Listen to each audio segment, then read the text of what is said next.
AIDS and homosexuality were very controversial subjects to tackle in film. Philadelphia was one of the first mainstream movies to address these topics and attempt to work them into a strong narrative. Did Philadelphia succeed in crafting a strong narrative? Well, not really, no, but it still has some redeeming elements. Philadelphia was directed by Jonathan Demme, and after watching The Silence of the Lambs, I think it's pretty safe to say that Demme likes his close-ups. Both films place emphasis on intense close-ups. In Philadelphia, which I'm going to refer to as Philly from now on, the close-ups force the audience to stay emotionally connected to the film even if they would rather look away from the issue. In addition to AIDS, Philly seeks to confront homophobia and discrimination.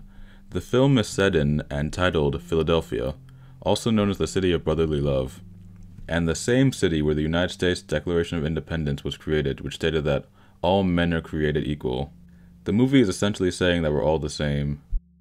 There's also the irony of a black lawyer learning to overcome his own prejudices. Denzel Washington is the real star of the film. Even though his character follows a predictable narrative arc, he at least goes through an arc and he has a more complex character than Hanks. He had to change his values and open his eyes as a result of defending someone with AIDS. One of my favorite scenes is the subtle scene in the library when Joe decides to take on Hank's case. He sees the social similarities between being a black man and a man infected with AIDS. Washington doesn't see the error in his ways from a crappy speech or anything like that. He goes through his conversion when he sees Tom Hanks passionately explaining his favorite opera song. That's when he identifies with Hanks as a fellow man who loves life. I'll get back to this scene later. Tom Hanks' character, on the other hand, is a little dull. He's a gay lawyer, has AIDS, has a cause, and that's about it. He loves opera too, I guess.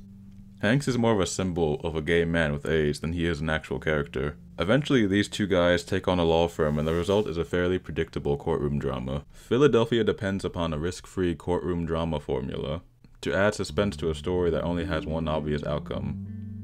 It doesn't have much dramatic punch and relies heavily on cliches. Ladies and gentlemen of the jury,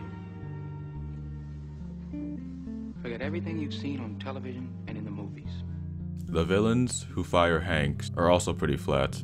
They don't feel like real people with uncontrollable fears and prejudices, but rather as caricatures. Outside of the courtroom, there are still a few flaws. Let's talk about Tom Hanks' boyfriend, Antonio Banderas. I feel as though they added him into the movie for the sake of having him. He doesn't really add much to the story. We never got an understanding of how their relationship lasted so long. Another missed opportunity of the film is exploring Tom Hanks' career. We never get what it feels like to be a gay lawyer in a homophobic law firm. Like I said before, the film plays it safe in a lot of ways, which I guess is understandable given the subject matter and when this movie came out. And now we're back to the opera scene. Look, I know a lot of people really love this scene, but it just didn't work for me. I thought it was too poorly staged and it was shot from odd angles. Overall, Philadelphia is kind of a disappointing film. The subject of AIDS is downgraded to a by-the-books courtroom melodrama.